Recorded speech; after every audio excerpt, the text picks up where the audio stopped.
കൂട്ടുകാരെ, എല്ലാവർക്കും നിജൂസ് വേൾഡിൻ്റെ പുതിയൊരു വീഡിയോയിലേക്ക് സ്വാഗതം. എല്ലാവരും സുഖമായിട്ടിരിക്കുന്നെന്ന് വിശ്വസിക്കുന്നു. ഞങ്ങളിവിടെ സുഖമായിട്ടിരിക്കുകയാണ്. അപ്പോൾ എല്ലാവരും സന്തോഷത്തോടെയും ആരോഗ്യത്തോടെയും ഒക്കെ ഇരിക്കുക കേട്ടോ. പ്രഗ്നൻസി പോസിറ്റീവ് ആകുന്നവർക്ക് അവരുടെ പല്ലിലും തുടയെടുക്കിലും ഉണ്ടാകുന്ന പ്രധാനപ്പെട്ട 2 പ്രഗ്നൻസി ലക്ഷണത്തിനെ പറ്റിയിട്ടാണ് ഇന്നത്തെ വീഡിയോയിൽ സംസാരിക്കുന്നത് കേട്ടോ. അപ്പോൾ അതെന്തൊക്കെയാണെന്ന് നമുക്ക് നോക്കാം. വീഡിയോ നമുക്ക് സ്റ്റാർട്ട് ചെയ്യാം. ഇതിനോടകം ഒരുപാട് പ്രഗ്നൻസി ലക്ഷണങ്ങളെ പറ്റിയിട്ടുള്ള വീഡിയോസ് നമ്മുടെ ചാനലിൽ കൊടുത്തിട്ടുണ്ട്. അത് കാണാൻ വേണ്ടിയിട്ട് ചാനലിൽ നിങ്ങൾ പ്ലേലിസ്റ്റ് വിസിറ്റ് ചെയ്യുക. ദെൻ ഏർലി പ്രഗ്നൻസി സിംറ്റംസ് എന്ന് പറയുന്ന പ്ലേലിസ്റ്റ് വാച്ച് ചെയ്ത് കഴിഞ്ഞ് കഴിഞ്ഞാൽ ഇതുവരെ ചെയ്തിട്ടുള്ള പ്രഗ്നൻസി സിംറ്റംസിനെ പറ്റിയിട്ടുള്ള വീഡിയോസ് നിങ്ങൾക്ക് കാണാനായിട്ട് സാധിക്കുന്നതാണ്. ഒരുപാട് ആളുകൾക്ക് യാതൊരു തരത്തിലുള്ള പ്രഗ്നൻസി ലക്ഷണവും ഇല്ലാതെയും പ്രഗ്നൻസി പോസിറ്റീവ് ആകുന്നുണ്ട്. പ്രഗ്നൻസി ലക്ഷണങ്ങൾ എന്ന് നമ്മൾ ഉദ്ദേശിക്കുന്ന സോക്കോൾഡ് ആയിട്ടുള്ള പ്രഗ്നൻസി ലക്ഷണങ്ങളായിട്ടുള്ള തലകറക്കം, തലകറങ്ങി വീഴൽ അല്ലെങ്കിൽ വോമിറ്റിങ്, ഇതൊക്കെ പലർക്കും ഈ ഒരു സാഹചര്യത്തിൽ ഉണ്ടാവുന്നില്ല. മറ്റു പല വിയേർഡായിട്ടുള്ള ലക്ഷണങ്ങളാണ് പലർക്കും തന്നെ കണ്ടുവരുന്നത്. അപ്പോൾ അങ്ങനെയുള്ള പ്രഗ്നൻസി ലക്ഷണങ്ങൾ ആയതുകൊണ്ട് തന്നെ നിങ്ങൾ എക്സ്പെക്റ്റഡ് പീരിയഡ് ഡേറ്റിന് മുമ്പ് ഈ ലക്ഷണങ്ങൾ കാണുന്നില്ലെങ്കിൽ നിങ്ങൾ വിഷമിക്കേണ്ട ആവശ്യമില്ല. എക്സ്പെക്റ്റഡ് പീരിയഡ് ഡേറ്റിൽ ബ്ലീഡിങ് വരുന്നുണ്ടോ എന്ന് നോക്കുക. ഇനി ബ്ലീഡിങ് വരുന്നുണ്ടെങ്കിൽ കൂടി തന്നെയും ആ പോകുന്ന രക്തത്തിന്റെ അളവ് എത്രത്തോളമാണെന്ന് നിങ്ങൾ മോണിറ്റർ ചെയ്യുക. പ്രീവിയസ് മാസങ്ങളെ അപേക്ഷിച്ച് പോകുന്ന ബ്ലഡിന്റെ അളവ് വളരെയധികം കുറവാണെങ്കിൽ നിങ്ങൾ പ്രഗ്നൻസി ടെസ്റ്റ് ചെയ്ത് നോക്കണം. അതും കാർഡ് ഉപയോഗിച്ചിട്ട് തന്നെ നിങ്ങൾ പ്രഗ്നൻസി ടെസ്റ്റ് ചെയ്ത് നോക്കണം. നെഗറ്റീവാണ് നിങ്ങൾക്ക് കിട്ടുന്നതെങ്കിൽ, ലക്ഷണങ്ങൾ കൂടുതലായിട്ട് വരുന്നുണ്ടെങ്കിൽ നിങ്ങൾ ബ്ലഡ് ടെസ്റ്റ് ചെയ്ത് നോക്കാനും മറക്കരുത്. എന്നാൽ അതിൽ രണ്ടിലും നിങ്ങൾക്ക് നെഗറ്റീവായിട്ടും ബ്ലീഡിങ് വളരെ കുറവാണെങ്കിൽ അടുത്ത മാസം കൂടി നിങ്ങൾ നോക്കുക. അതിലും ബ്ലീഡിങ് കുറവാണെങ്കിൽ നിങ്ങൾ ഡോക്ടറെ പോയി കാണണം. മറ്റുള്ള എന്തെങ്കിലും ഹെൽത്ത് കണ്ടീഷൻസ് നിങ്ങൾക്കുണ്ടോ എന്ന് കൂടി നിങ്ങൾ മോണിറ്റർ ചെയ്യണം കേട്ടോ. അപ്പോൾ ഇവിടെയുള്ള പ്രഗ്നൻസി ലക്ഷണങ്ങളിൽ ഏറ്റവും ആദ്യം സംസാരിക്കാനായിട്ട് പോകുന്നത് നമ്മുടെ പല്ലിൽ അനുഭവപ്പെടുന്ന മാറ്റമാണ്. നമുക്ക് പല്ലിന് കൂടുതൽ സെൻസിറ്റിവിറ്റി അനുഭവപ്പെടുന്നു, അല്ലെങ്കിൽ ഒരു പുളിപ്പ് കൂടുതലായിട്ടും അനുഭവപ്പെടുന്നു. പ്രഗ്നൻസിയുടെ സമയത്ത് പലർക്കും ഉണ്ടാകുന്ന ഒരു ബുദ്ധിമുട്ടാണിത്. പ്രഗ്നൻസി ആകുന്ന സമയത്ത് നമ്മുടെ പല്ല് ഭയങ്കരമായിട്ടും വീക്കായി പോകും. പ്രഗ്നൻസി ആകുന്നതിന് മുൻപ് തന്നെ പല്ലിലെ അസ്വസ്ഥതകളും ബുദ്ധിമുട്ടുകളും ഉള്ളവർക്ക് ഈ ഒരു ലക്ഷണം വെച്ചിട്ട് എളുപ്പത്തിൽ പ്രഗ്നന്റ് ആണെന്ന് പറയാനായിട്ട് സാധിക്കില്ല കേട്ടോ. എന്നാൽ സഡൻ ആയിട്ട് നിങ്ങൾക്ക് ഈ ഒരു ലക്ഷണം കാണുന്നുണ്ടെങ്കിൽ അത് പ്രഗ്നൻസിയുടേതാകാനായിട്ടും ചാൻസ് ഉണ്ട് കേട്ടോ. പ്രഗ്നൻസി ഹോർമോൺസ് കൂടുന്നതും അതുപോലെ പ്രഗ്നൻസി ആകുന്ന സമയത്ത് മോണയിലോട്ടും പല്ലിലോട്ടും ഒക്കെയുള്ള ബ്ലഡ് സർക്കുലേഷൻ കൂടുന്നതുമാണ് നിങ്ങൾക്ക് ഇത്തരത്തിൽ ബുദ്ധിമുട്ടുകൾ ഉണ്ടാവാനായിട്ട് സാധ്യത കൂടുതൽ. ഒരുപാട് ചൂടുള്ളതോ അല്ലെങ്കിൽ ഒരുപാട് തണുത്തതോ ആയിട്ടുള്ള ഭക്ഷണങ്ങളോ അല്ലെങ്കിൽ വെള്ളമോ അല്ലെങ്കിൽ ജ്യൂസ് ഐറ്റംസോ ഒക്കെ കുടിക്കുമ്പോഴായിരിക്കും നിങ്ങൾക്ക് ഇത്തരത്തിൽ സെൻസിറ്റിവിറ്റി ഉണ്ടാവുന്നത് കേട്ടോ. അതോടൊപ്പം തന്നെ നിങ്ങൾ പ്രഗ്നന്റ് ആകുന്ന സമയത്ത് നിങ്ങളുടെ ബോഡി ഭയങ്കരമായിട്ടും വീക്കാവുന്നു. ഈ വീക്കാവുന്ന സമയത്ത് ഇത്തരത്തിലുള്ള അസ്വസ്ഥതകൾ നിങ്ങൾക്ക് എളുപ്പത്തിൽ റെക്കഗ്നൈസ് ചെയ്യാനായിട്ടും സാധിക്കും കേട്ടോ. അടുത്തത് പല്ലിലുണ്ടാകുന്ന ബ്ലീഡിംഗ് ആണ്. ഗം ബ്ലീഡിങ്ങിനെ പറ്റിയിട്ട് ഓൾറെഡി ഒരു വീഡിയോ ചെയ്തിട്ടുണ്ടായിരുന്നു. നമ്മൾ പലർക്കും ബ്രഷ് ചെയ്യുന്ന സമയത്ത് ബ്ലീഡിങ് കാണാറുണ്ട്. നമ്മുടെ മോണ ഭയങ്കരമായിട്ട് വീക്ക് ആവുന്ന സമയത്താണ് ഇത്തരത്തിൽ നിങ്ങൾക്ക് ബ്ലീഡിങ് അനുഭവപ്പെടുന്നത് കേട്ടോ. ഇത് പ്രഗ്നന്റ് ആകുന്ന സമയത്ത് ബ്ലഡ് സർക്കുലേഷൻ കൂടുമ്പോഴേക്കും നമ്മുടെ ആ ഒരു ഭാഗത്തുള്ള പല വെയിൻസും ഒക്കെ എൻലാർജ് ആവാനായിട്ട് തുടങ്ങും. അതുകൊണ്ട് തന്നെ ബ്രഷ് ചെറുതായിട്ടൊന്ന് കൊള്ളുമ്പോൾ തന്നെ നമുക്ക് ബ്ലീഡിങ് വരുന്നതായിട്ട് അനുഭവപ്പെടാനായിട്ടും ചാൻസ് ഉണ്ട് കേട്ടോ. പ്രഗ്നൻസി ട്രൈ ചെയ്യുന്ന സമയത്ത് നിങ്ങൾ മസ്റ്റായിട്ട് ശ്രദ്ധിക്കേണ്ട ഒരു കാര്യമുണ്ട്. നിങ്ങൾ പ്രഗ്നന്റ് ആകുന്നതിന് മുൻപ് തന്നെ പല്ലിൽ എന്തെങ്കിലും കേടോ അല്ലെങ്കിൽ പല്ലിൽ നിന്ന് ബ്ലീഡിങ്ങോ അല്ലെങ്കിൽ സെൻസിറ്റിവിറ്റി കൂടുതലോ ആയിട്ടുള്ള ബുദ്ധിമുട്ടുകൾ നിങ്ങൾക്ക് അനുഭവപ്പെടുന്നുണ്ടെങ്കിൽ നിങ്ങൾ മസ്റ്റായിട്ട് പ്രഗ്നന്റ് ആകുന്നതിന് മുൻപ് തന്നെ ആ ബുദ്ധിമുട്ട് നിങ്ങൾ ക്യൂർ ചെയ്യുക. കാരണം പ്രഗ്നന്റ് ആകുന്ന സമയത്ത് ഈ ബുദ്ധിമുട്ടുകൾ ഭയങ്കര വേഴ്സ് ആവാനായിട്ട് ചാൻസ് കൂടുതലാണ്.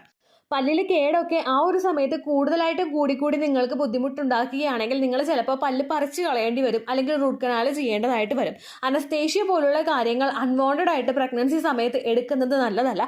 അതോടൊപ്പം തന്നെ പല ഡോക്ടേഴ്സും പ്രഗ്നന്റ് ആകുമ്പോഴേക്കും അനസ്തേഷ്യ എടുക്കാനായിട്ട് റെക്കമെൻഡ് ചെയ്യാറില്ല. അങ്ങനെ വന്നു കഴിഞ്ഞാൽ നിങ്ങൾ ആ ബുദ്ധിമുട്ട് വെച്ചിട്ട് നാളുകളോളം വെയിറ്റ് ചെയ്യേണ്ടതായിട്ട് വരും. അതുകൊണ്ട് പ്രഗ്നൻസിക്ക് മുമ്പ് തന്നെ പല്ലിൽ എന്തെങ്കിലും ബുദ്ധിമുട്ടുകൾ നിങ്ങൾക്കുണ്ടോ എന്ന് നിങ്ങൾ ഉണ്ടെങ്കിൽ അത് മാറ്റാനായിട്ട് ശ്രദ്ധിക്കുക. റൊട്ടീനായിട്ട് ഒരു ഡെന്റിസ്റ്റിനെ കണ്ടിട്ട് ചെക്കപ്പ് ചെയ്യുന്നതും എന്തെങ്കിലും ബുദ്ധിമുട്ടുകൾ ഉണ്ടെങ്കിൽ അത് നേരത്തെ തിരിച്ചറിയാൻ വേണ്ടിയിട്ട് നിങ്ങളെ സഹായിക്കും കേട്ടോ.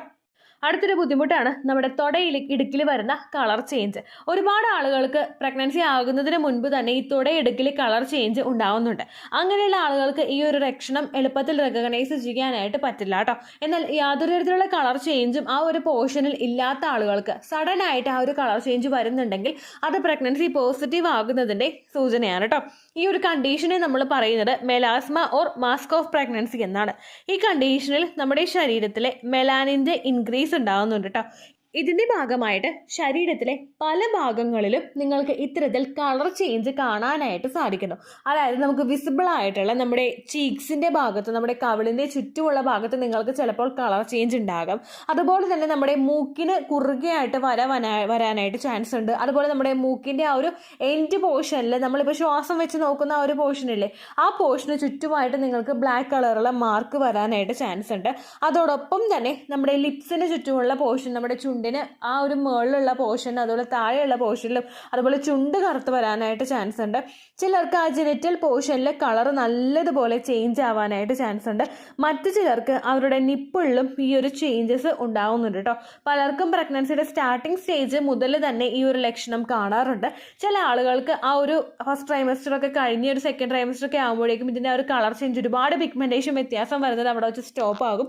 എന്നിട്ട് നമുക്ക് ആ ഒരു ഡെലിവറി ഒക്കെ കഴിഞ്ഞിട്ട് ഹോർമോൺസ് ഒക്കെ ഒന്ന് ബാലൻസ് ആയിരിക്കുന്ന ഒരു സമയത്ത് നമുക്ക് ഈ ഒരു ബുദ്ധിമുട്ടൊക്കെ മാറാനായിട്ടും ചാൻസ് ഉണ്ട് കേട്ടോ. നാച്ചുറലായിട്ട് തന്നെ നമുക്ക് ഈ ബുദ്ധിമുട്ടൊക്കെ മാറാനായിട്ട് ചാൻസ് ഉണ്ട്.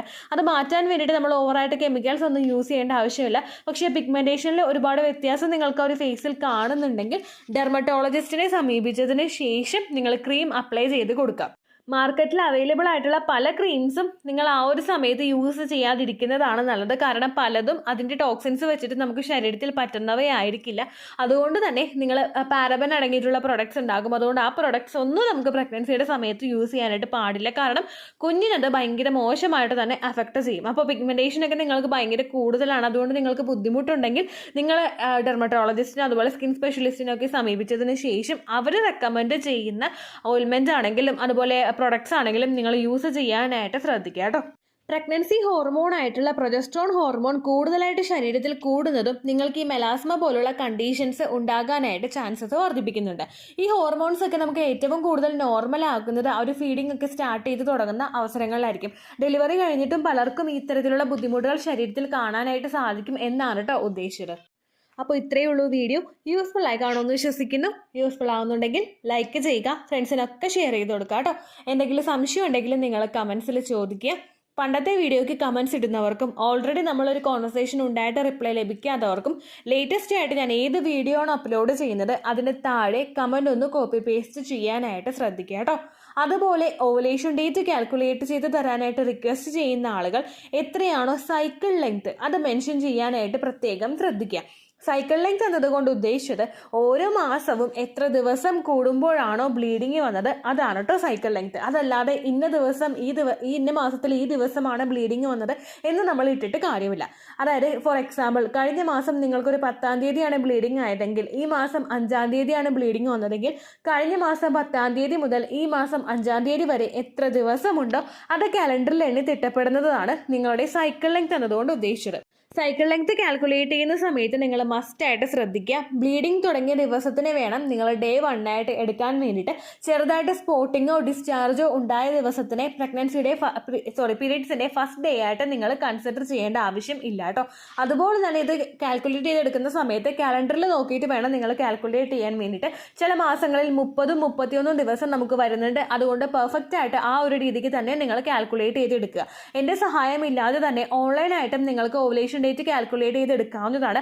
ഓൺലൈൻ ഓവുലേഷൻ ഡേറ്റ് കാൽക്കുലേറ്റർ എന്ന് നിങ്ങൾ ടൈപ്പ് ചെയ്ത് കൊടുത്തു കഴിഞ്ഞാൽ, അല്ലെങ്കിൽ ഓവുലേഷൻ ഡേറ്റ് കാൽക്കുലേറ്റർ എന്ന് പറഞ്ഞ് നിങ്ങൾ ജസ്റ്റ് ഗൂഗിളിൽ ടൈപ്പ് ചെയ്ത് കൊടുത്തു കഴിഞ്ഞാൽ ഒരുപാട് ലിങ്ക്സ് നിങ്ങൾക്ക് ലഭിക്കുന്നതായിരിക്കും.